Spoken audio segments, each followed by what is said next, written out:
When a Psychiatrist Meets the Devil. The house looked perfectly ordinary. It sat quietly on a suburban street, surrounded by other New England Cape-style homes.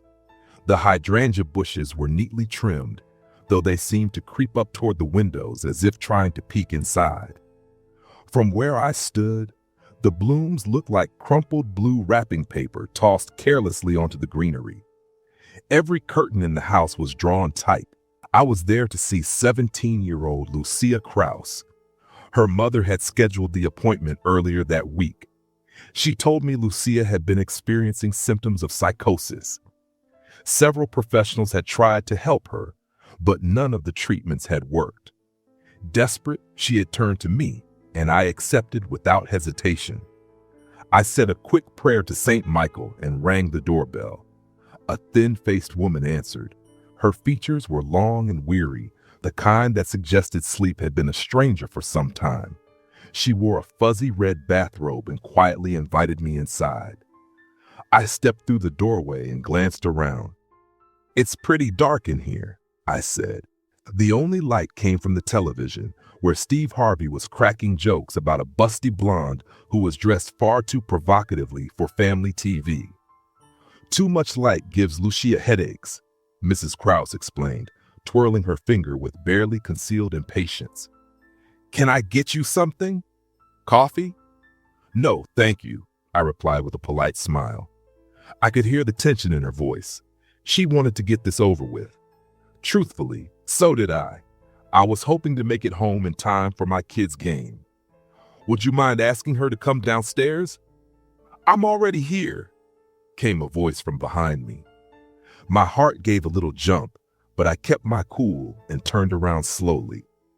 The girl was sitting at the kitchen table. I could just make out her face. The rest of her seemed to vanish into the darkness around her. "Would you like me to turn on the light?" I asked, keeping my tone friendly, despite the chill that ran down my spine. "No," she answered flatly. "Well," I said patiently, "I'll need to take notes during our conversation, and I'll need a bit of light to do that. Maybe there's a lamp nearby, or—" "Light the candles," she interrupted in the same monotone voice. "There'll be enough." Her face, barely illuminated, looked like a mask, expressionless and floating, severed from the shadows behind her. Teenage angst, I thought, biting back the words. Outwardly, I kept my body language upbeat and open. In hindsight, I wish that's all this had been. Just another case of a teenager rebelling against the world. A few months of dramatic cries of "screw you," some slammed doors, and then they'd eventually settle into life, with or without guidance. "Perfect," I said with enthusiasm, masking my inner skepticism. I struck a match and lit the candle conveniently sitting on the kitchen table, then took the seat across from Lucia. The flickering flame cast her face in sharp relief, making her look like a jack-o'-lantern. Her mother remained in the living room, silent, but clearly hanging on every word. "So, Lucia," I began, clicking my pen, "can we start with what's going on with this whole living in the dark thing? Humans aren't built to be nocturnal. Does the light give you migraines or something? Because if that's the case, I can prescribe something. Migraines can be a real pain in the butt." She didn't respond right away. While I waited, I jotted down her name and the date at the top of my notebook. I've always preferred handwritten notes. Something about the physical act of writing helps me remember things better. I looked up at her and gave a patient smile. With cases like this, it was important not to push. No tapping fingers, no glancing at the clock. I'd work at her pace. Pushing too hard could set us back more than I could afford. "No, I don't think those would help," she said eventually, her voice barely above a whisper. "Have you ever tried anything for it? Like Excedrin or something similar? If you want, I can get you something stronger to help." "No, it's fine, really." The words came from the mask of her face, now moving just enough to seem animate, like a puppet with a broken jaw. I decided it was time to shift tactics. I started making casual conversation, trying to build some rapport. Small talk, mostly. Anything to find common ground. I asked her about school. She gave me the usual teenage shrug-off answers. When I asked if she had any friends, she told me she had a few, but preferred being alone. Said most people were fake. That triggered a few red flags, so I started probing for signs of avoidant personality disorder. But scratched that off the list quickly when she told me she was a cheerleader. That didn't exactly fit the profile. I kept the questions flowing, subtly guiding her through a set of basic social and emotional scenarios. Do you usually get your homework done on time? If a girl spilled her lunch tray on you, how would you react? Would you punch her in the face? Her answers didn't point toward any antisocial tendencies. One by one, I started ruling out personality disorders. So I shifted gears and asked about hobbies. When I brought up Netflix, she perked up slightly. She mentioned Stranger Things, and I latched onto it. Jackpot. We dove into the show like two old friends who had just discovered they shared a favorite. Her demeanor changed. Her face lit up, more expressive now, and she began using her hands to talk. Passion. It was a good sign. I took a moment to glance down at my notes, and based on what I'd seen so far, I jotted down SPD, schizoid personality disorder with a question mark. Nothing conclusive, but worth noting. I shifted to more open-ended questions. When did the headaches start? I asked. More than a month ago, she replied. I understand you've tried to get help before, but it didn't go so well. Want to tell me what happened? They didn't understand, she said, her voice tightening. None of you do. Understand what, Lucia? That's when something changed. Her eyes began darting around the room, nervous and unsure. I could see her struggling with something internal, something she hadn't decided whether or not to share. After a long pause, she leaned forward, lowered her voice and whispered, "They don't like the light." To her, this was a whispered secret, classified intel. But for me, it was just part of the job. Who doesn't like the light? I asked, keeping my tone steady and practiced. The ones who talk to me, but no one else can hear them. Auditory hallucinations.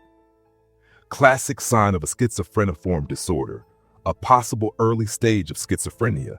Nothing out of the ordinary. A course of Haldol and regular follow-ups usually help manage symptoms like these.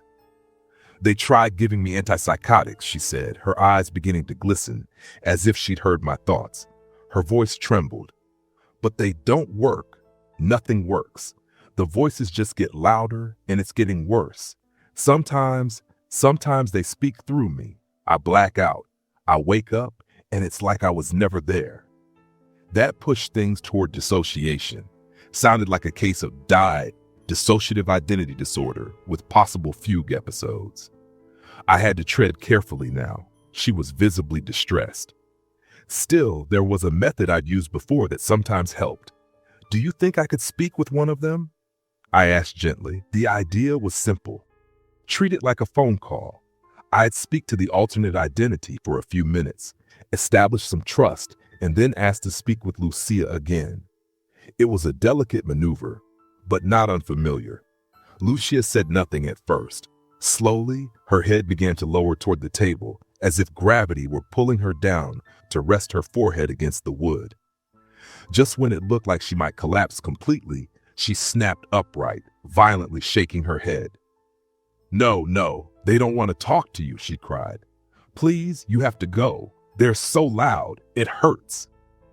I reached out and gently placed my hand over hers, speaking softly. Lucia, listen to me. I can help you. What you're going through, this is something we can treat.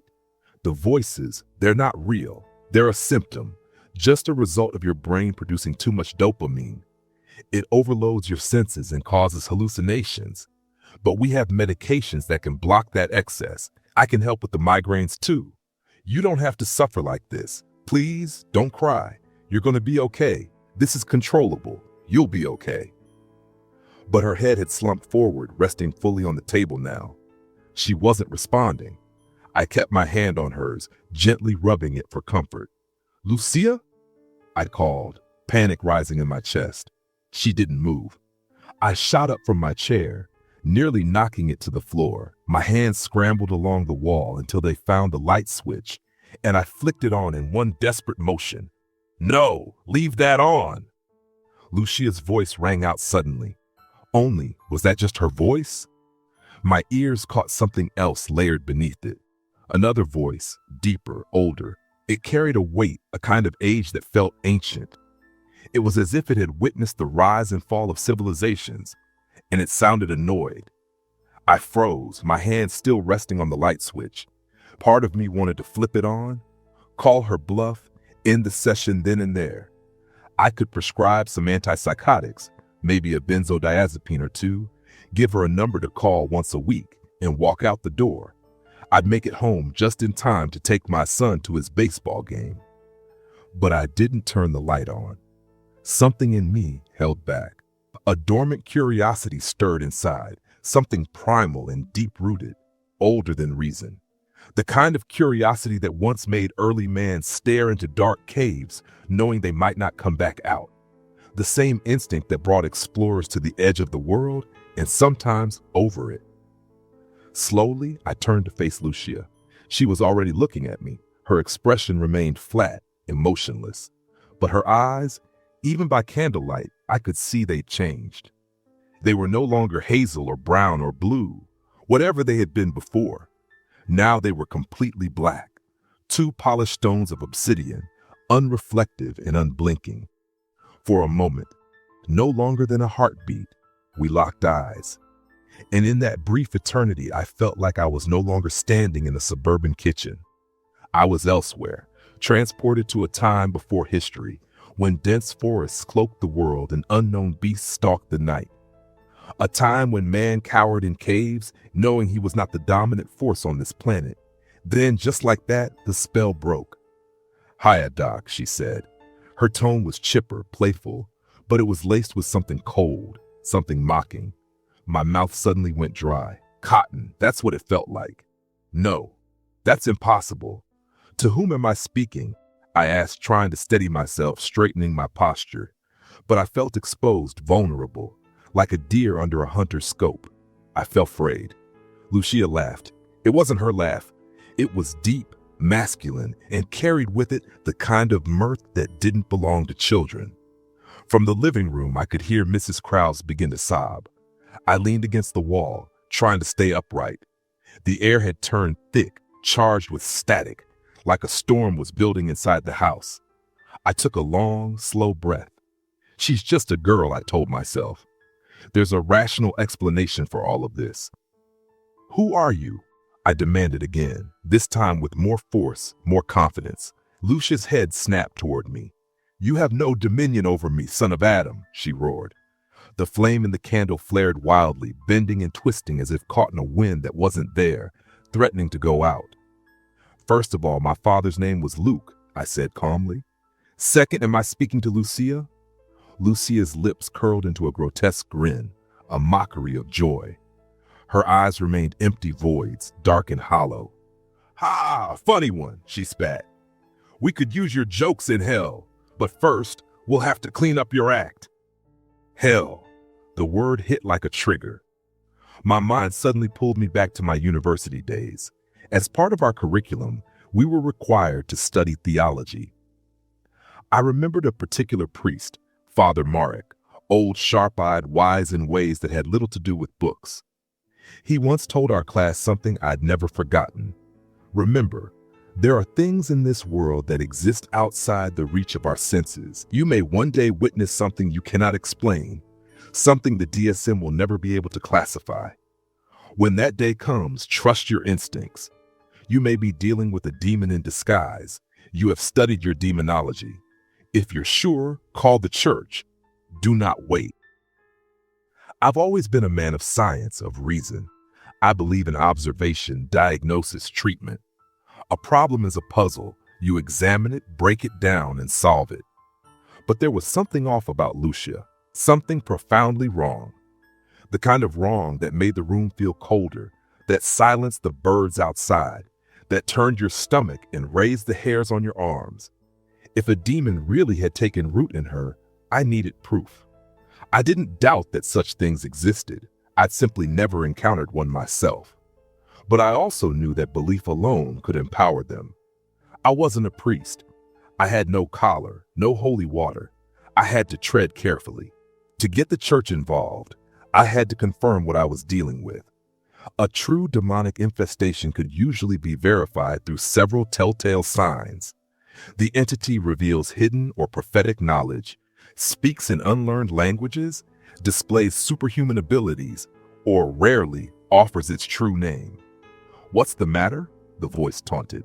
"Cat got your tongue? Or have you finally figured it out?" I stayed silent. "You can call me Tommy for now," it said, voice fluctuating wildly between irritation and amusement, like a wave constantly shifting its tone. "You know, you're the first person I've had a real chat with in a long, long time." As it spoke, a foul odor drifted into the room, sickly sweet and unmistakable.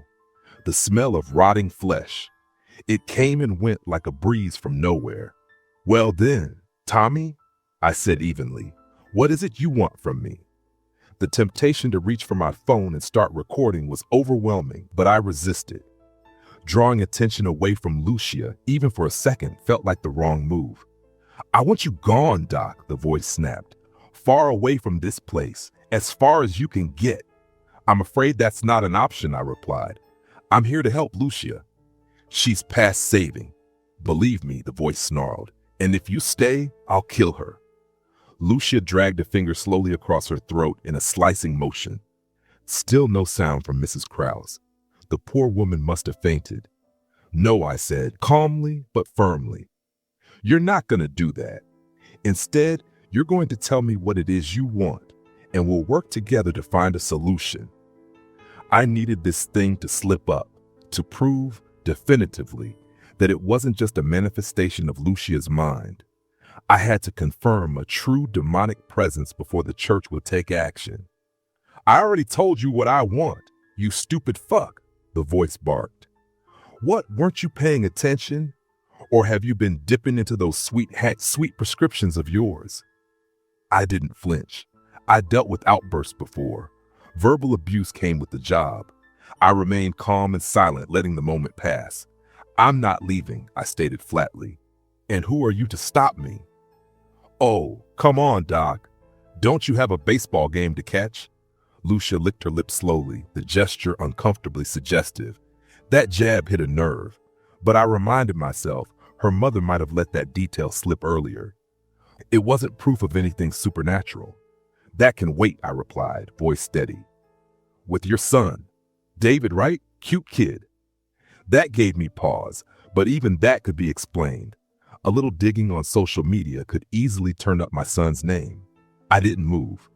My expression remained neutral. "I know what you're after, Doc," the voice continued. "You suspect me. You want proof. You want to confirm that I'm more than a symptom, that I'm not just some delusion.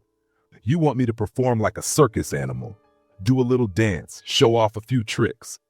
Then you'll take your findings to the church, and they'll send one of those bitter old men in the purple stole to come evict me from my new home." Lucia's lips were starting to foam. Her breath was ragged, her body trembling. "But I don't want that.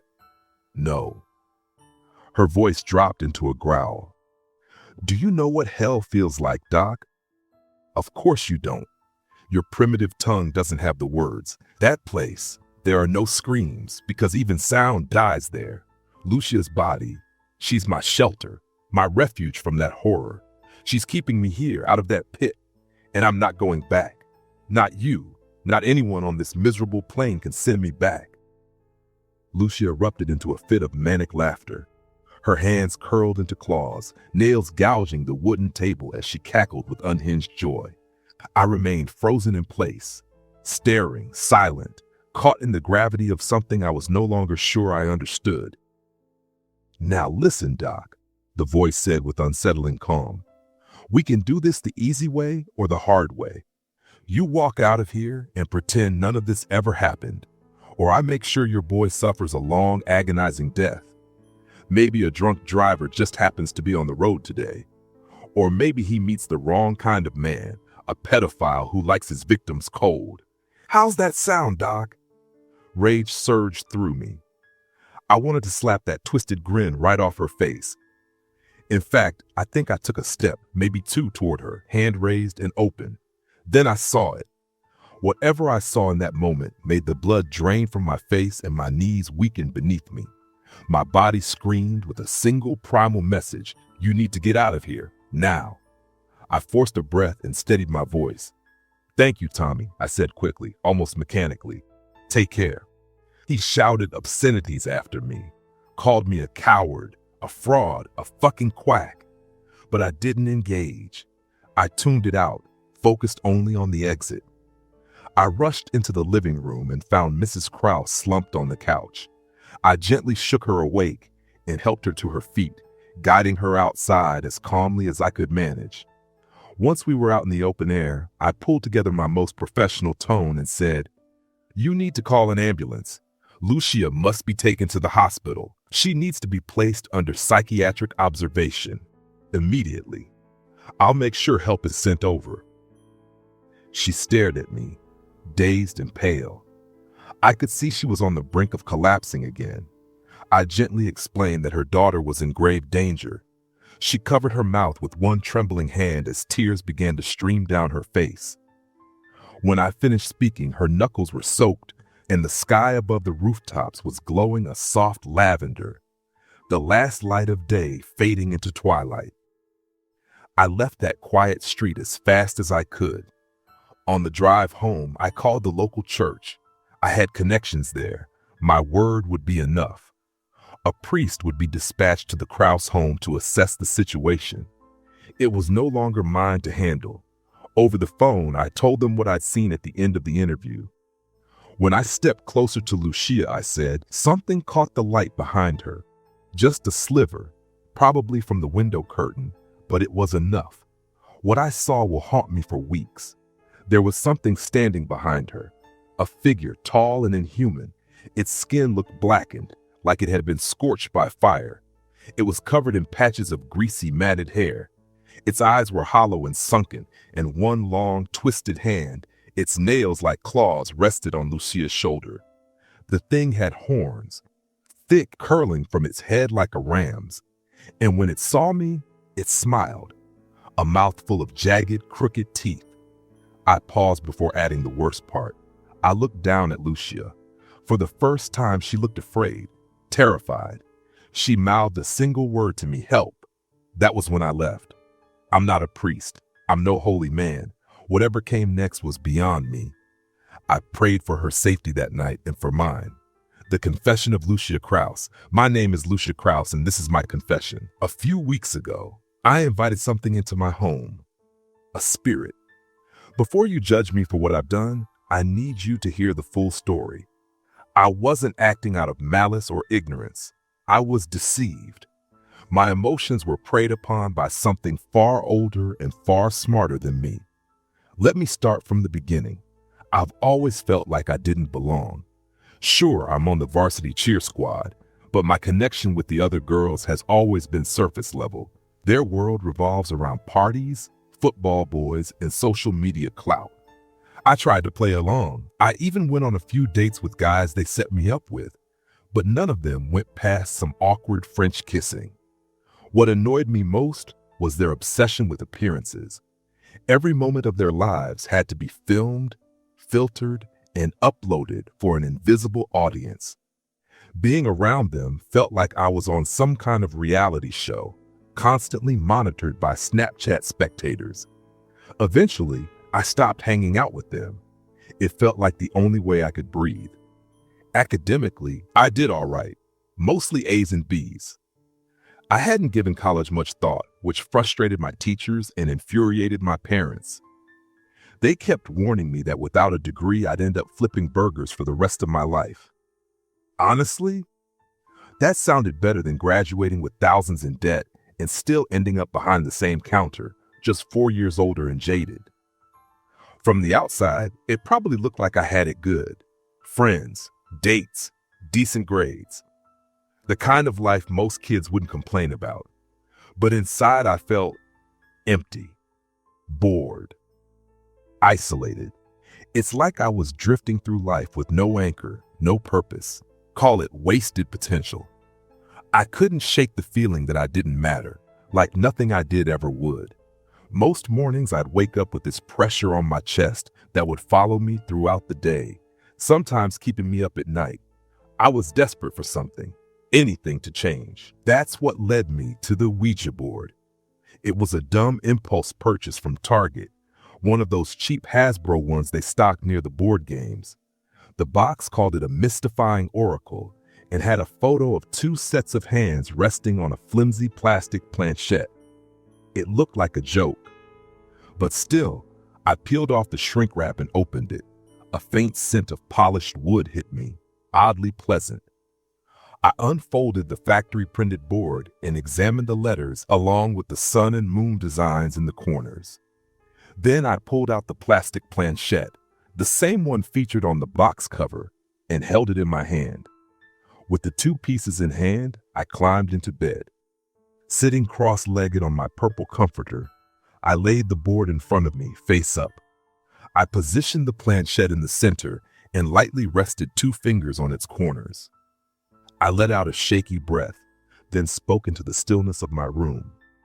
"Hello? Is anyone there who'd like to talk?" I waited, holding my breath. Nothing happened, just the sound of crickets drifting through my open window. Somewhere in the distance, a mourning dove cooed, soft and hollow. I tried again, then again, still nothing. No mystifying energy, no shift in atmosphere, just silence. The sun and moon on the board seemed to mock me with their vacant gazes. What did I expect? I thought, it's a kid's toy. With a sigh, I gave up for the moment, telling myself I'd try again later, maybe after sunset. I shoved the board under my bed and went downstairs for dinner. At the table, I sat with my parents. They asked how my day had been. I gave them the usual half-hearted response. My mom was venting about her obnoxious coworkers, while my dad barely looked up from his new phone. I did my best to fly under the radar, but I knew what was coming. Dinner at our house always turned into the same tired argument. "You need to think about college," my mom would say. "You don't want to end up wasting your life." I tried to stay quiet and ride it out. But tonight, things took a turn. "So how's Jeff?" she asked out of nowhere, catching me off guard. I nearly choked on a bite of chicken. She never asked about my love life, but Jeff had been my most recent date, boring, forgettable, and barely worth mentioning. I told her we weren't seeing each other anymore. Her lips tightened. "You don't want to go to school, and now you don't want a boyfriend? What's the matter with you? Planning to live off the state your whole life?" She took a long sip of her Moscato, barefoot as usual. I shrugged and muttered something just to fill the silence. It didn't matter what I said. She was already on a roll. "Well, you'll have to find someone to pay the bills." "What, not good enough in bed to keep a man around?" "Mom," I gasped, shocked. I stared at her, stunned. She had never spoken to me like that before. I glanced at my dad for support, but he just kept scrolling through his phone, pretending not to hear. "What?" she slurred, smiling like she was in on some cruel joke. "Haven't you ever taken a dick before? It's not hard. Just suck on it until it's nice and stiff, then slide it right in. Boys love that. I bet you could find yourself a rich one to knock you up. Then you're set for life. No more worrying about bills." She hiccuped, then burst into laughter, as if she just said the most hilarious thing in the world. I sat there in seething silence. My blood felt like it was boiling under my skin, and my face flushed hot with embarrassment and rage.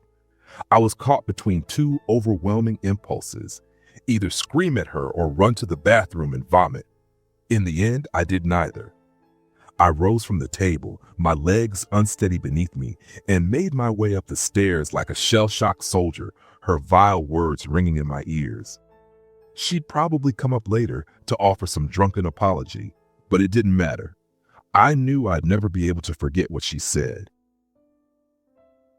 Did she really think I was that kind of girl? That I was just some slut? My eyes welled with tears as I closed the door behind me. I laid in bed, not quite asleep but not fully awake either. Her voice echoed again and again in my mind as the daylight faded into shadows. At some point, Pumpkin, my cat, leapt up beside me.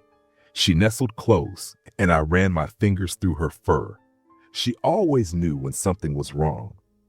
My anger had dulled by then, replaced by a quieter, heavier sorrow. That's when I thought of the board under my bed. I pulled it out once more and set it up in front of me. The sun and moon still stared blankly, but this time they had a companion, Pumpkin, curled up nearby with eyes half-lidded, as if judging me. "Trying this again?" she seemed to ask. I placed my fingers lightly on the planchette and spoke into the room. "Is anyone there who'd like to talk?" For a moment, there was nothing but the soft ticking of my wall clock and the occasional shuffle of Pumpkin's tail. Then the planchette twitched. Did I just do that? I wondered, frozen.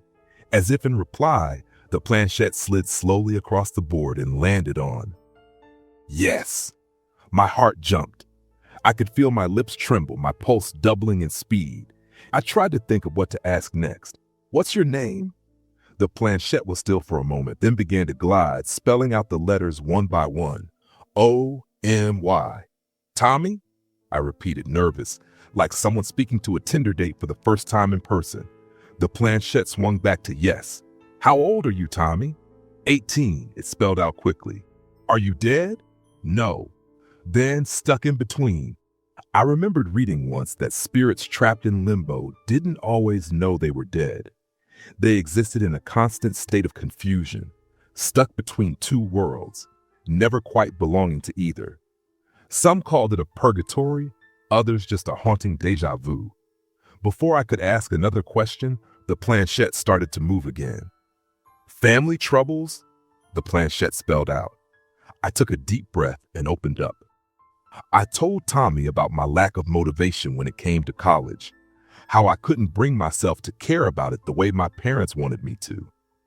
Then I recounted the argument I had with my mom earlier. Saying her words out loud made my stomach twist. "I'm sorry to hear that," Tommy responded. By now I had picked up my phone to jot down everything he said, just to make sense of it all and keep a record. His messages came slowly, one letter at a time, but the meaning was always clear. "College isn't for everyone," he continued. "You know, most of the world's self-made millionaires never finished college. Your mom's just trying to protect you in her own way." Still, her words were way out of line. I read the message aloud once I decoded it and nodded in agreement. Feeling a little raw, I asked, "Do you ever feel lonely?" "Yes." "What do you do when you feel that way?" "Talk to someone." Maybe it was desperation, maybe just curiosity, but I began to tell him more. I slowly poured out my story, everything I'd been holding in. And as I did, Tommy responded now and then with brief, thoughtful replies, encouragement, validation. It was more than I'd ever gotten from most people in my life. When I was finished, he wrote, "I can be your friend." That's how it started. Me and Tommy. I felt like a ghost of a person, and here I'd found another ghost, one who didn't judge me or gossip about me on social media. Someone who didn't tell me to sleep with rich boys to solve my problems. Someone who listened. Over the next few days, I got to know him. After school, I'd go straight to my room and pull out the board. The moment I laid my fingers down, he was there, like he'd been waiting for me. Not that he had anywhere else to be. He told me he'd gone to a private school in a town nearby and used to write for the school newspaper. He played the violin too, and apparently he was good. I'd tell him about my day, and he'd respond with thoughtful insights, witty remarks, or jokes that actually made me laugh out loud. There were some questions I never asked, though, like how he died. I'd read that was one of the rules when communicating with spirits. Don't ask how they passed. But I trusted Tommy. He came off like a good person, a kind soul. I often found myself wishing I'd met him while he was still alive. Maybe things would have been different. He told me to focus on what really mattered, me, to stop wasting time worrying about what other people thought. "You've been given the gift of life," he said. "Don't squander it." I liked that. It stuck with me. Then one night, I asked if I could see him. He said he could arrange it, but it would have to be through a dream, at least at first. Would that be okay? He asked. Yes, I replied, excited by the thought. Then, out of nowhere, he asked, this may be a strange question, but are you baptized? No, my parents aren't religious. Neither am I. Why? Neither am I. You could say my family used to be Jewish, but they strayed long before I was born. Then, just as quickly, he changed the subject. He told me he had something for me, I recalled. Then he gently asked me to check my jewelry box. Curious and a little nervous, I opened it, only to find a solid gold ring resting atop my scattered Pandora trinkets. It stood out immediately, radiant and alive, making the rest of the jewelry look dull in comparison. I picked it up. It was heavy in my hand. I don't know what to say, I stammered, mesmerized by the elegance of the ring. Try it on. It belonged to my mother, he said. I slipped it onto my finger without hesitation. It fit perfectly. The gold shimmered under the light, stealing my breath. It's stunning, I whispered. And in that moment, something shifted. I could feel myself falling for Tommy. My cheeks flushed warm, and I silently wondered if he could tell. That night, something strange happened. I woke in a haze, unsure why, but I felt a presence near my bed. Someone was there, right beside me. Before I could move, a soft voice brushed against my ear. Lucia, it's just a dream. My skin tingled and a wave of chills swept through me. It was oddly pleasant. It was Tommy. Just like he promised, his voice was like velvet, intoxicating and magnetic. Can I turn on the light? I asked, eager to see his face. No, my angel. If you do, you'll wake up and I'll be gone. Before I could respond, he leaned in and kissed me. His lips tasted like honey. As he moved on top of me, I ran my hands along his back. His build hinted at a past of physical labor, maybe a life on a farm. He returned my touch, letting his hands glide down my neck and chest. His kisses deepened, and soon his hand slipped under my shirt to cut my left breast. The sensation sent a shiver through me, a rush of pleasure making it firm to his touch. My body responded eagerly to his movements, which came in waves, like the ocean hitting the shore. He bit my lip, then moved to my neck, trailing kisses lower and lower. Gently, he took off my pants and positioned himself between my legs, his tongue exploring me with slow precision. I didn't resist. I welcomed it, my hands burying themselves in his thick hair as he brought me pleasure. I knew exactly what was about to happen, and I wasn't going to stop it. I was going to let him in. What do you think of that, Mom? Your daughter, about to give herself to some ghost. Tommy stood up and looked at me. I reached up and touched his face. His skin was warm and velvety under my fingers. Are you ready? He asked, his voice low and rasping. I bit my lip and nodded eagerly. Still, I tightened my grip on his biceps, just in case he didn't get the message. I wanted him completely. My whole body craved him. Somewhere in the back of my mind, or maybe outside of it, I swore I heard a violin play a single, lingering note. And then, when he entered me, his body was cold. The clock on my nightstand glowed, 3:33. The next morning, I woke with a pounding headache. The sunlight sneaking into my room was like needles in my eyes. I yanked the curtains shut and started getting ready for school. But the migraine clung to me like fog. I couldn't focus in any of my classes, no matter how hard I tried. 2 Excedrins later, and still no relief. By midday, I gave up and went home sick. Back in my room, I pulled the shades down again and crashed for a nap. When I woke up, I couldn't shake the question in my head. Was last night even real? I dug out the Ouija board and called for Tommy. Nothing. I tried again. Still nothing. After a few more failed attempts, I gave up and stayed holed up in my room for the rest of the afternoon, binging Netflix. I couldn't help but wonder why he wasn't answering me. Why was he ignoring me? Ghosted by a ghost, I thought bitterly, and then chuckled at the ridiculousness of it, even with my head still throbbing. That night, a loud slam ripped me out of sleep. I shot up in bed, heart racing. Pumpkin, who'd curled up beside me earlier, was wide awake, staring straight at the door. 3 knocks echoed through the room. I sat still, listening. No footsteps, no voices, just silence. Slipping out of bed, I crept toward the door. I held my breath as I slowly turned the knob and opened it. The hallway was empty. I leaned out, glancing left, then right. Still nothing. From their rooms, I could hear my parents snoring peacefully. Waking them over some strange noise didn't seem worth it. Probably just a weird dream. But then I heard it. Heavy boots stomping around in the attic. Jolted awake by fear, I raced to my parents' room and blurted out that someone was in the attic. My dad, clearly annoyed at being disturbed, sat up and listened. The sound of heavy boots echoed steadily above us. "Stay here," he said, slipping into his long-forgotten man-of-the-house persona. He fumbled for his glasses, finally managing to get them on, then reached into his closet for the bat he kept there. I trailed behind him into the hallway. He reached up and pulled the string dangling from the ceiling. The attic ladder creaked down, revealing a gaping, black void overhead. In a hesitant voice, my dad called up, "Hello? Is anyone there?"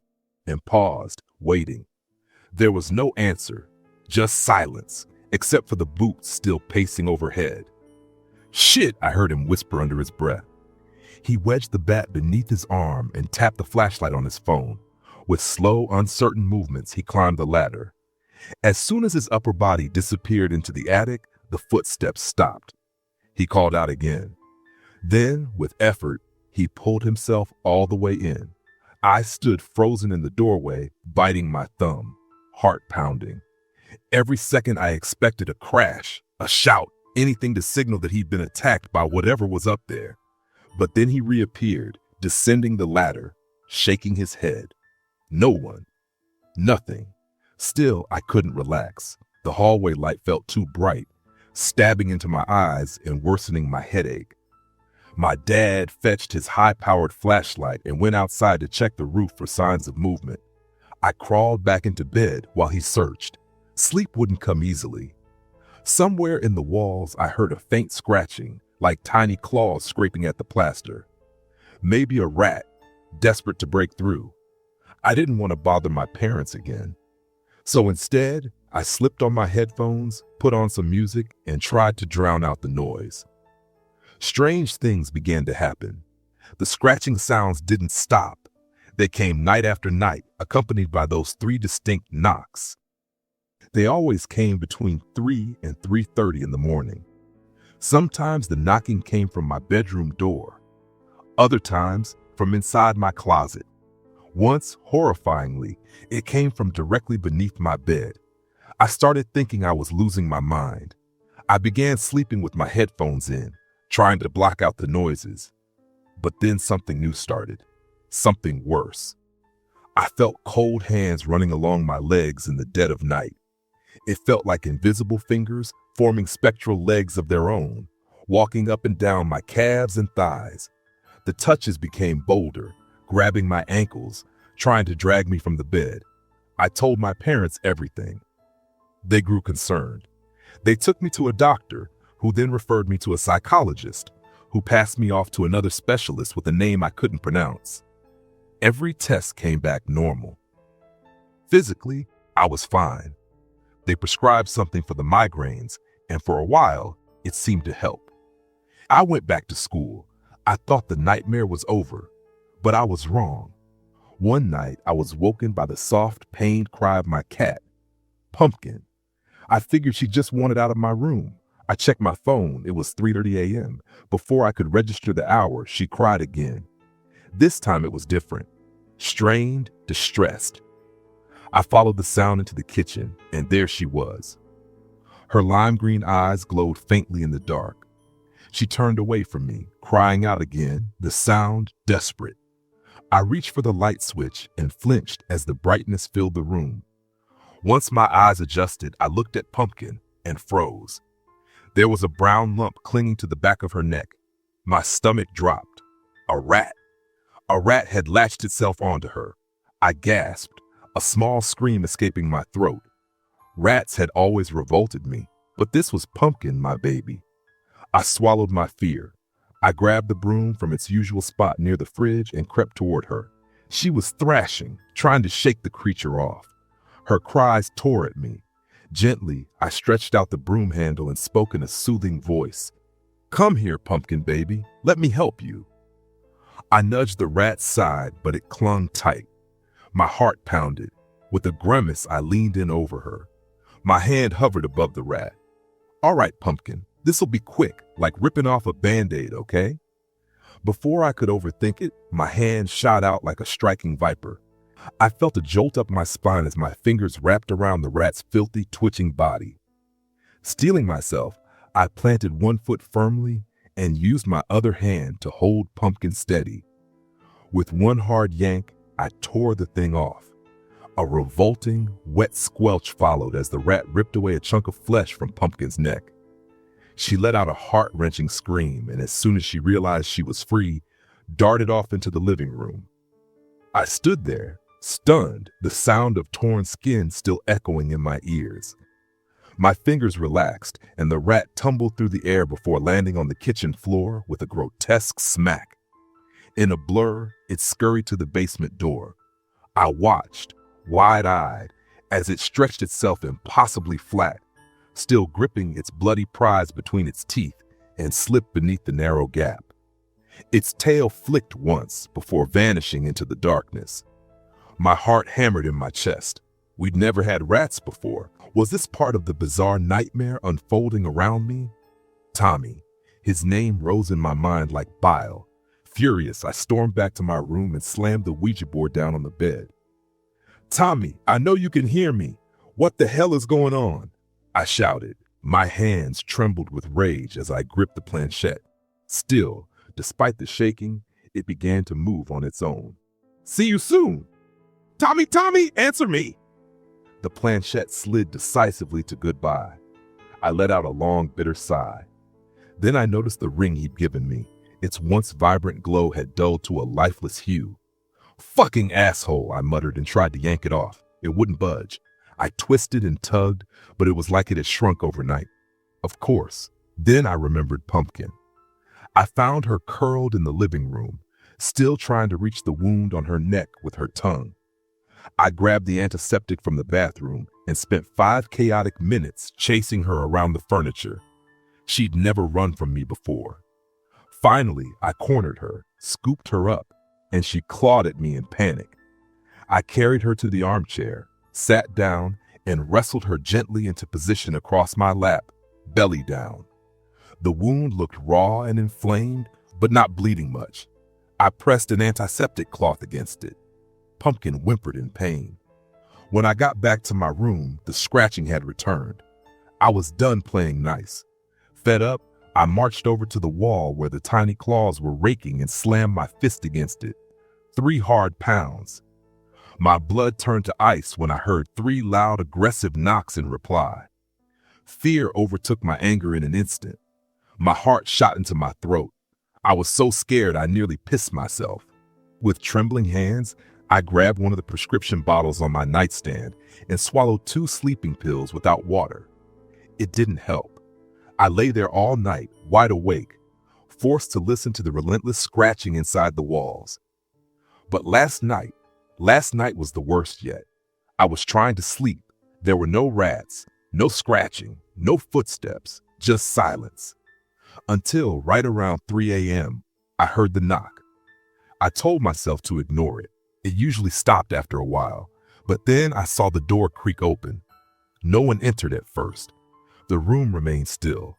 Then I felt something, a presence. I held my breath as a shadow drifted inside. It wasn't human. It didn't even resemble a spirit the way I'd imagined one might. It looked like mist, a thick, swirling fog in the shape of a man. But the color wasn't just black. It was absence, the kind of darkness that eats light. When I was a kid, my parents once took me on a tour of a deep cave system. At one point, the guide turned off all the lights. It was pitch black. You could hear the underground river but see nothing. That darkness had always stuck with me. But even that didn't compare to what stood at the foot of my bed now. The figure moved slowly, eerily, gliding toward me like a glacier. And just like a glacier's presence, the temperature dropped. The air grew cold, bitterly cold. With every inch it advanced, my heartbeat climbed, and the smell hit me. Decay. The stench of rotting meat flooded my nose. I was paralyzed, helpless, drowning in fear.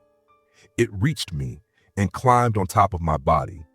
Though it felt weightless, something about it crushed the breath out of me. My chest tightened as if my own terror was pressing down, suffocating me. When I finally summoned the strength to scream, it moved fast. The shadow surged forward and entered my mouth. It was like being pulled into a vacuum, like I was swallowing smoke and drowning in it all at once. I choked, and then it was gone. The world came back into focus. I could hear the frogs chirping outside. My parents' snores drifted from the next room over. Everyone else went on with their lives, unaware, unbothered, totally oblivious to the waking nightmare I had just survived. The next day, I felt like a shell of myself. My eyes burned the moment sunlight touched them. My body felt like it was filled with cold metal, stiff, aching, unnatural. Goosebumps prickled along my skin in spite of the layers I wore, and a relentless nausea churned inside me in waves. Even under my covers, I couldn't get warm. The hot water in the shower splashed over my skin, but I barely noticed it. It was like my body no longer knew how to feel heat. Then came the memory lapses. I'd glance at the clock, then look again what felt like 5 minutes later, only to find 2 hours had vanished. Food was flavorless ash on my tongue. Water scorched my throat like acid going down. Despite all the tension between us lately, my parents were genuinely frightened. My mom sat me down and told me she'd arranged for a psychiatrist to come by in a few days, someone a coworker of hers had recommended. I nodded, but deep down I knew. I wasn't sure I'd make it a few more days. I felt like something inside me was fading, fast. I dragged myself upstairs to my room, craving rest more than anything. My limbs were heavy as I dropped onto the bed. I lay there, letting my thoughts swirl. None of it made sense. The events, the sounds, the shadows. Was I hallucinating? Was my mind breaking apart? It felt like my brain had become a tangled ball of yarn, unraveling thread by thread. Every time I tried to piece it together, it felt like something crucial was missing, a key to it all, just out of reach. So I grabbed my laptop. I needed to write it all down, not for me, so that someone would understand, so that if things got worse, I wouldn't just disappear into madness with no trace. I typed and typed, detailing everything I could remember. I had just finished the last line of my confession when I heard it. A voice, bright, playful, ringing inside my head like a twisted melody. "Hiya, Lucia. Did you miss me?" The exorcism of Lucia Krauss.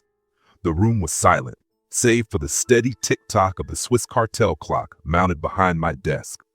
Across from me, the 2 other priests held their breath, waiting for my response. When they first approached me with their urgent request, I hesitated.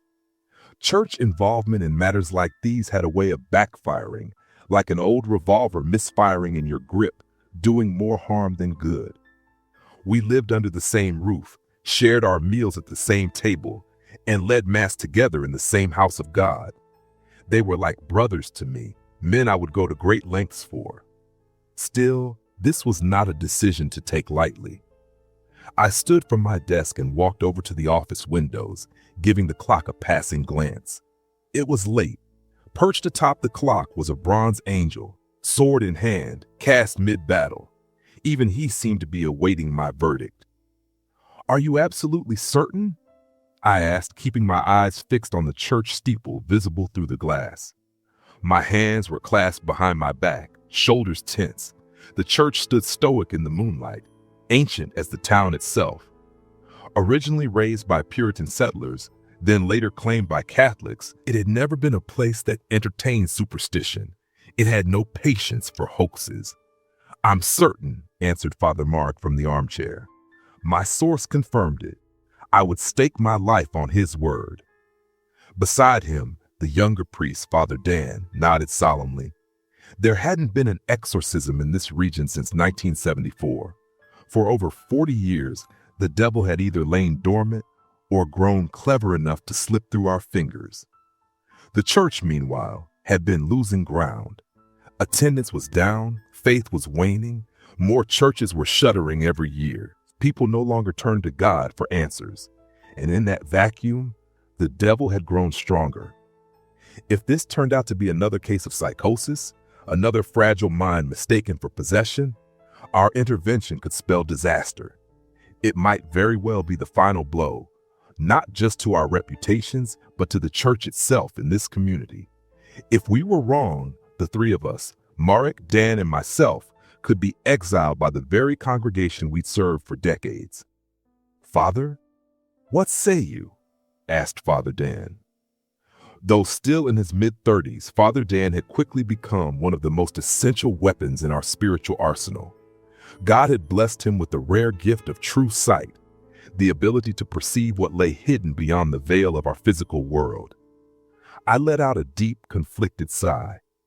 Truth be told, I'd known my answer from the moment they described the entity to me. Wicked and inhuman, hair matted across its entire body, 2 thick horns sprouting from its scalp. That was what Father Marek's source had seen. My collar suddenly felt too tight. I reached up and adjusted it, trying to relieve the pressure that seemed to mount by the second. Once again, I looked up at the angel perched atop the cartel clock.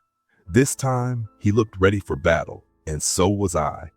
When I finally gave the go-ahead for the exorcism, I saw the relief wash over Father Marek and Father Dan.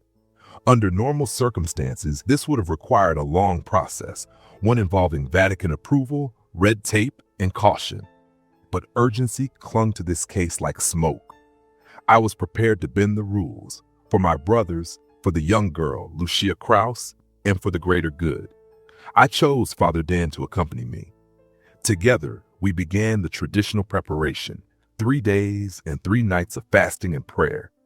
As it had been for centuries, our minds had to be sharpened to a razor's edge, ready to face deception, manipulation, and rage in their most unfiltered form. Demons lie, they confuse, they crawl into the soft places of the soul and rot it from within. Lucia had made that fatal misstep. She had allowed herself to break, leaving a door open just wide enough for the demon to enter. Now it puppeteered her like a cruel ventriloquist. Banishing such a force would require more than strength. It would demand unwavering faith and divine fortitude. Still, I had no doubt.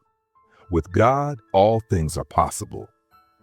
The trouble began the moment we stepped beyond the rectory doors.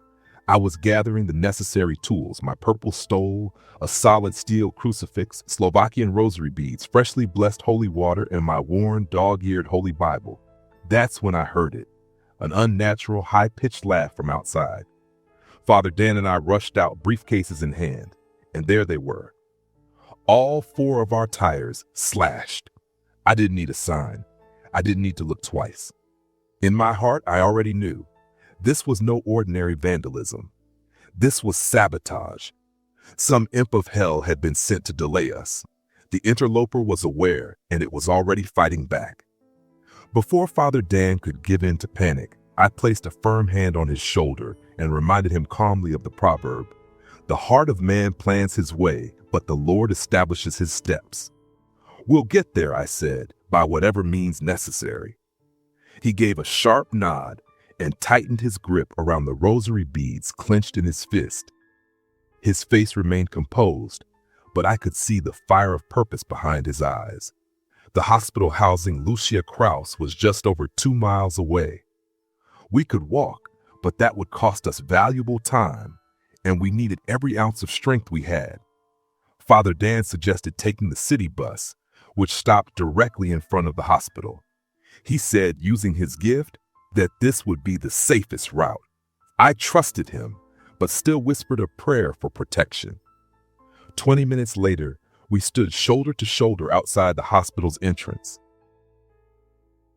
The building loomed above us, an imposing structure of old red brick with dark windows like watching eyes. Storm clouds were rolling in fast from the south, thick and bruised, pooling together like an army gathering before a siege. A swirling mass of black crows circled overhead, their calls sharp and discordant. A storm was coming. I could taste it in the wind. "Do you think they know?" Father Dan asked quietly, still facing forward. "The lay people, I mean. Do you think they have any idea about the war that's been waging since the dawn of man, the battle between good and evil?" I didn't answer. We entered through the emergency department, heads turned as we passed.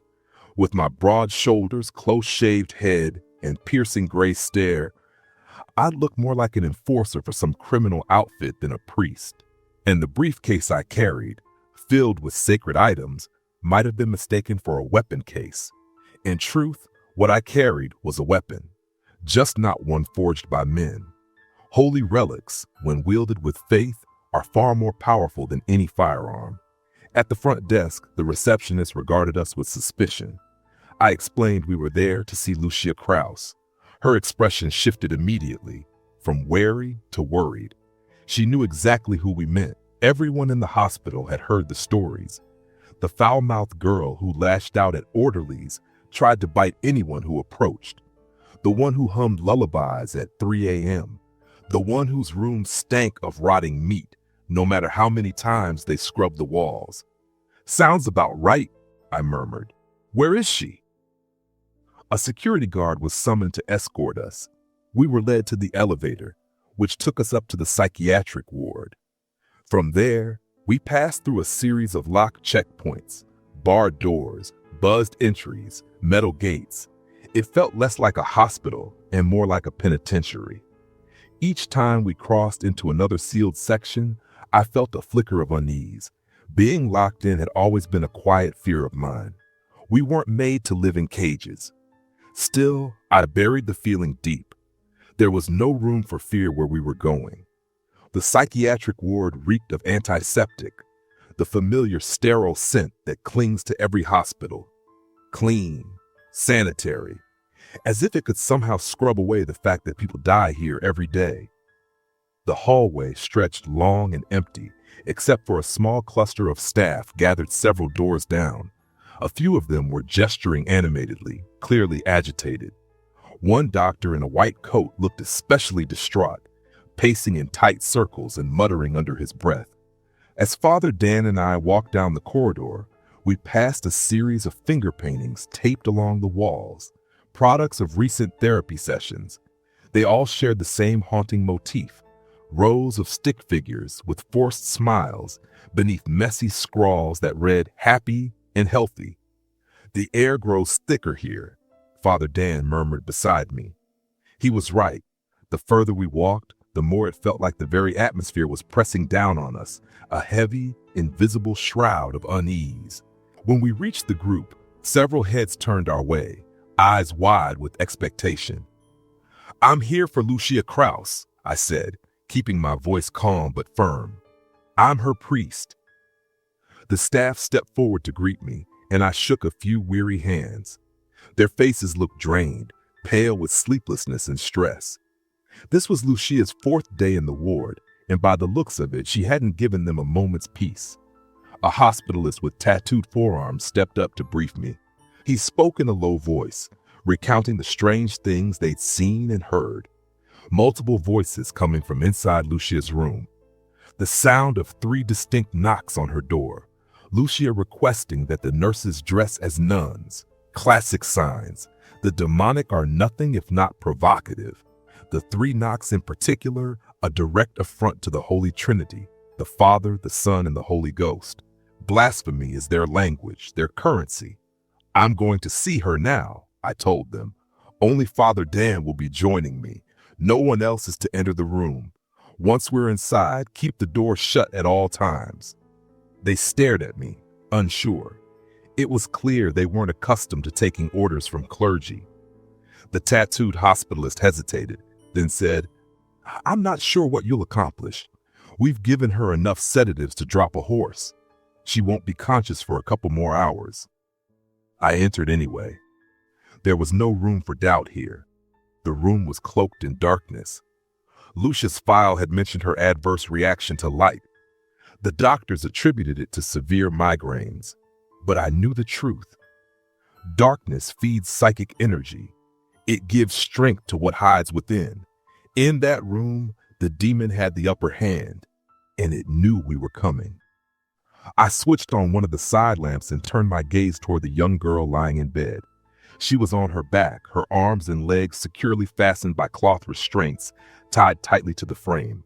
A spit hood had been pulled over her head, concealing her face. Her chest rose and fell in slow, steady breaths.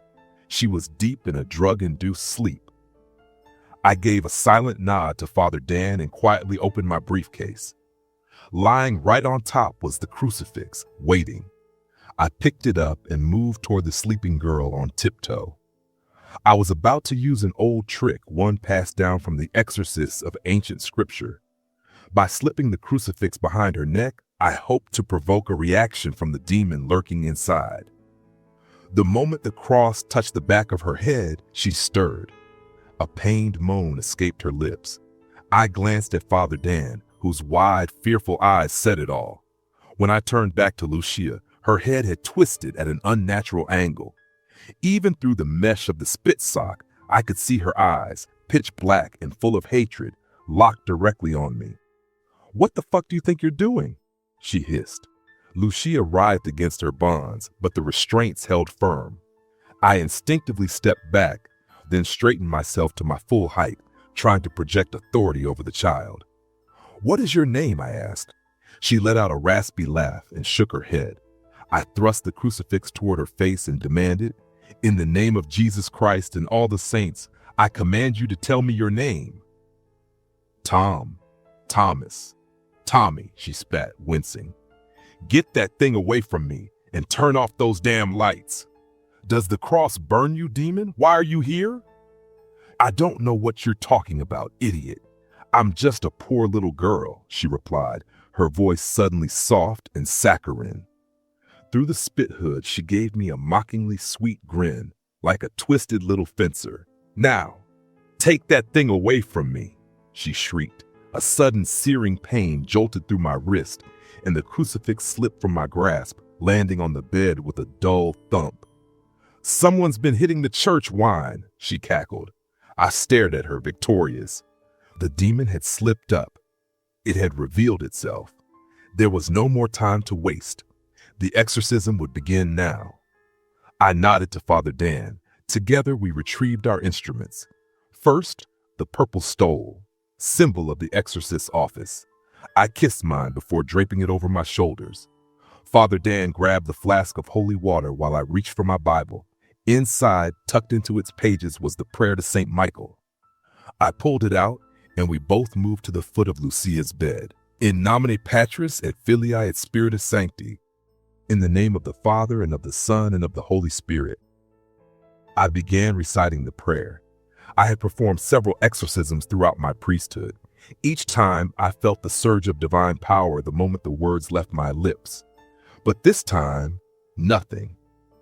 I kept reading, but there was no sense of spiritual presence. I glanced at Lucia. She wasn't convulsing or writhing. She wasn't screaming. She looked bored. My voice faltered and died away. Then she began to laugh. "That's not going to work," she taunted in a sing-song voice. And she was right. The prayer to St. Michael had failed me. "Your God has abandoned you," she hissed, then burst into wild, mocking laughter. Father Dan, who had been frozen in shock, suddenly sprang into action. He lifted the bottle of holy water high above his head and shouted, "Begone, demon," as he flung the blessed water onto Lucia. The moment it touched her, she let out a piercing scream. The holy water seared her flesh, leaving behind smoking black holes as though it were acid. "You motherfucker!" she growled in a guttural, demonic tone. Suddenly, the restraints that held her began to move. Writhing like snakes, they uncoiled from her limbs and slithered away. She ripped off the hood and threw it aside. Now, sitting upright, she turned her gaze on Father Dan with pure hatred in her eyes. Before he could make another move, she raised her hand toward him. Her eyes rolled back violently, showing only white, And then Father Dan lifted off the ground. He flew backward like a rag doll, crashing into the bladder scanner behind him. His head whipped around grotesquely as it hit the metal, then smacked against the hard linoleum floor. He collapsed, limbs sprawled out, completely still. I rushed to his side. He was still breathing, but unconscious. Ugly bruises had already bloomed across his face, swelling rapidly. A few of his teeth were missing. It's not very wise to turn your back on your enemy, the thing inside Lucia sneered. A cold, crawling sensation crept down my spine like a venomous spider, and I shivered. I had never known fear like this before. I had never witnessed such raw power. Whatever was inside Lucia, it was beyond anything I'd ever faced. I could feel it. The light of God slipping away from me. The demon had been right. I had been abandoned. I was no longer a vessel of holy power. I was completely, utterly powerless. Lucia rose from the bed, her body lifting stiffly as if carried on an invisible plank. Her black, soulless eyes met mine, and a twisted smile curled across her face. "Do you know what hell sounds like?" she asked. Before I could answer, her jaw unhinged and her mouth stretched impossibly wide, like a snake preparing to devour its prey. What came next was unbearable. The blood-curdling screams of countless tortured souls spilled from her mouth, agonized, endless, and echoing straight into my skull. I clamped my hands over my ears, but it didn't matter. The sound wasn't just outside, it was inside my head, clawing at my sanity. Then, as suddenly as it had begun, she shut her mouth and the screaming stopped. In a deep, thunderous voice she spoke. "The time of peace is over, Father. The wicked shall inherit the earth. We will burn the forests and violate the innocent. It has already begun. My legion has taken root in the minds of the powerful. They are in your governments. They run your corporations. They've infiltrated your feeble little church. We are the shepherds now, and we demand a sacrifice. You're delusional, demon. The world cannot survive without a balance between good and evil." "Ha! And what do you know of good and evil?" she sneered. "They're illusions, lies humans tell themselves to avoid the truth. We're born with more evil than good. That's reality." "You lie!" I shouted. "Let me show you," the girl giggled darkly. Like a predator closing in, she sprang from the bed and landed on all fours. Her head jerked toward me, eyes locked on mine. She began crawling, slowly, sensually, like a temptress in a brothel approaching her next customer. She bit her lip in a mock display of seduction, her movements vile and grotesque in their perversion. Panicked, I reached for my rosary with trembling hands. Clutching it tightly, I shut my eyes and began to pray, to beg for the Lord's protection. The smell of rot and decay thickened with every inch she drew nearer. I felt her cold breath graze my skin. Still I prayed. Then I opened my eyes. Two jet-black eyes like polished obsidian stared back at me. Her face twisted into a grin full of madness and cruelty. Before I could react, Lucia's arm shot forward with inhuman speed. She jabbed her finger into the center of my forehead, and in an instant my vision exploded into blinding white. I lost all sense of time. Seconds stretched into eternities, and eons passed in the blink of an eye. I became one with the universe. I was drifting through the cosmos, surrounded by colossal columns of stardust glowing faintly in the dark. I watched as Earth emerged from the void. First came the oceans, endless, shimmering, and deep beyond comprehension. Then rose the continents, forests sprawling across the land, mountains towering into the sky. Then came the beasts, some with 4 legs that roamed the earth, others with vast wings that split the skies. And finally, the humans. The world had been made for them. For a while they lived in harmony, paradise unspoiled. Until I saw it. A figure cloaked in shadow, shaped like a serpent, slithered toward one of the humans. It whispered secrets both wondrous and horrifying into her ear, and everything changed. The humans became wise. They discovered fire. They built cities. They mapped the stars and dissected the world. They wrote tomes of logic and numbers. But they also turned on one another. Violence spread. Blood flowed, hatred festered. The serpent's secret had become a poison, and it was spreading through every human heart. Then I blinked, and everything changed again. I now found myself sitting on a bench at a train station platform. A light mist swirled at my feet, thickening into a dense, impenetrable fog at the platform's edge. The white haze rose all around me, as if I were trapped inside a snow globe. Silhouettes of people drifted past, faceless figures that resembled gray phantoms. They wore old-fashioned suits and hats and moved with quiet urgency, like they were late for some otherworldly appointment. None of them looked at me. None even seemed to notice I was there. Trains roared by on tracks shrouded in fog, never stopping. I shook my head. This had to be a dream. A heavy, nameless anxiety pressed against my chest as I scanned the indistinct faces drifting past. Then one stood out, a vivid burst of color in the grayscale crowd, like a bright traffic cone in the heart of a forest. It was an elderly man with a beard as white as the mist and a tweed cap perched on his head. His warm human features glowed with life, making him seem real, alive, unlike the ghostly crowd. He walked straight toward me. Without a word, he sat beside me and smiled. There was a gentle warmth about him, something comforting. His eyes sparkled with affection, like a grandfather seeing a long-lost grandchild again. His gaze said, "Look at you, how you've grown." For the first time since arriving here, I felt peace. "Are you ready to go?" he asked, nodding toward the tracks. "The next train will be here any minute." "Where am I?" I asked, my voice shaky. "You're in between," he said calmly. "Call it purgatory if you like. These trains, they can take you wherever you need to go." "I need to get back to Earth," I said, the urgency rising in my throat. "There's something I haven't finished." The truth tugged at my mind like a dream I couldn't quite recall. Something important, something critical. The old man leaned in with a knowing look. "The next one will take you there. But tell me, do you think you can finish what you started?" I didn't know. I couldn't even remember what I had started. My hands moved instinctively to my head, trying to squeeze the answer out of my skull. He laughed softly, kindly. "Here's a hint, son. You're a priest, right in the middle of an exorcism, one that didn't go quite as planned. The demon tried to twist your mind, to pull you away from reality. And now, here you are." He gestured toward the platform. All around us, distorted figures were gathering, waiting for the next train. Some looked human, others didn't. In the far distance, a whistle blew, long, low, and eerie. The train was coming.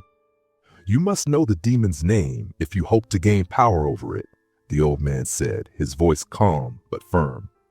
"Lucky for you, the two of you have crossed paths before.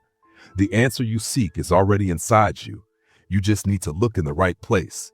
Let me help you find it." He placed a gentle hand on my shoulder. It was warm and reassuring. And then, like a flood breaking through a dam, my memories came rushing back. Memories I hadn't known I'd forgotten. The year was 1974.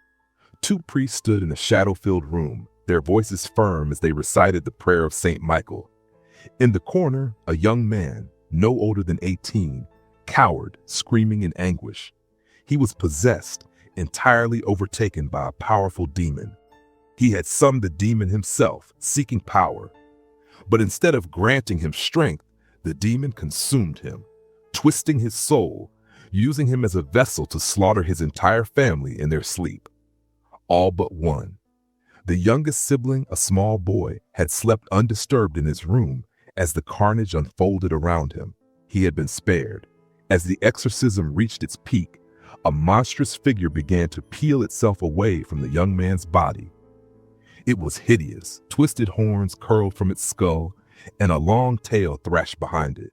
One of the priests stepped forward and bellowed, "Begone, Beleth! In the name of Jesus Christ, begone!" The creature shrieked, wreathed in agony, and crumbled into ash. In the aftermath, the possessed young man bolted toward a nearby window. In a wild, desperate frenzy, he leapt through it and fell to his death.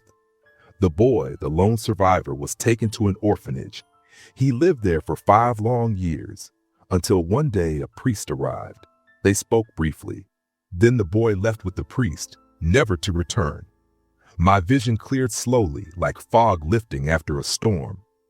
I was still seated on the bench at the train station. The old man was watching me closely, his expression kind and expectant. "That boy," he said, his voice gentle, "was you, the sole survivor of that demonic tragedy." He let the words hang in the air for a moment, allowing the weight of them to settle in. What happened to your family was horrific, but your life had a greater purpose. A signal went out. The church found you and took you in. They trained you, educated you, molded you into what you are now, a slayer of demons.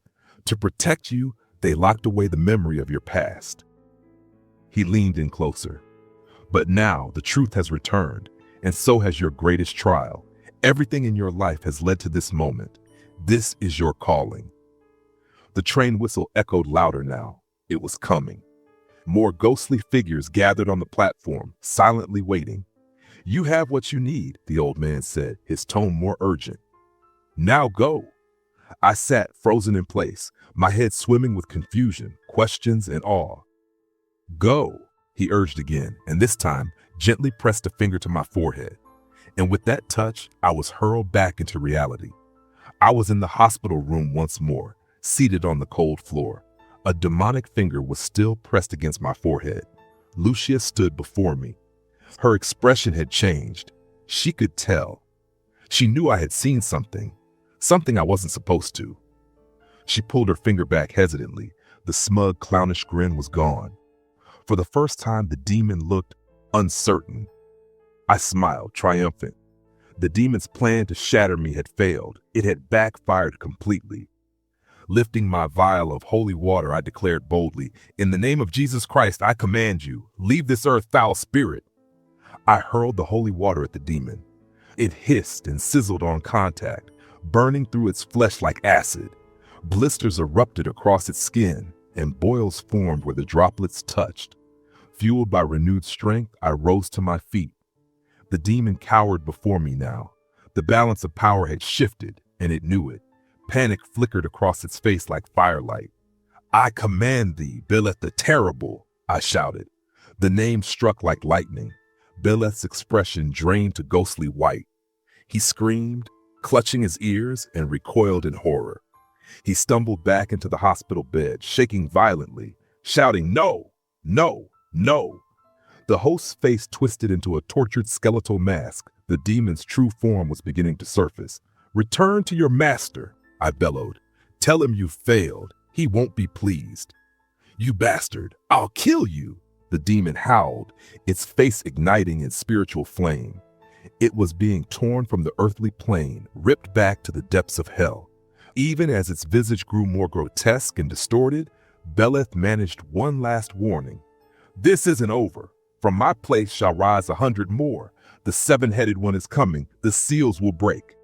And then it was over. The face before me changed. The rage and malice melted away. In their place was the peaceful expression of a sleeping girl. Lucia lay still in the hospital bed, as if nothing had happened. The burns, the wounds, the signs of trauma, all gone, miraculously healed. I approached her slowly. My mind felt frayed, drained to the core. There were countless questions swirling in my head, but they would have to wait. I glanced over at Father Dan. He was battered, unconscious, but still breathing. He would need care, but he would live. Lucia stirred. She opened her eyes, clear, innocent, free. The demon had left her. Moments later, hospital staff burst into the room. Some rushed to check on Father Dan, others to tend to Lucia. I sank to the cold linoleum floor, overwhelmed, and whispered a prayer of gratitude to the Lord for his mercy and strength. Lucia Krause made a remarkable recovery. The next day, she was discharged, smiling and whole again. I spoke briefly with her before she left. We arranged for her to be baptized, a sacred protection against lesser spirits and a step toward the light. She also made me a promise. Never again would she attempt to contact the dead. Father Dan suffered a concussion and several broken bones, but with time he would heal. As for me, Despite the return of long-buried memories, I found no fear in them. There was no time for fear. Greater matters lay ahead. The battle for Lucia's soul had been won, but the war between good and evil was still raging. The legions of Satan were scheming something far greater, and I had a part to play in stopping it. For though a man may plan his path, it is God who guides his steps.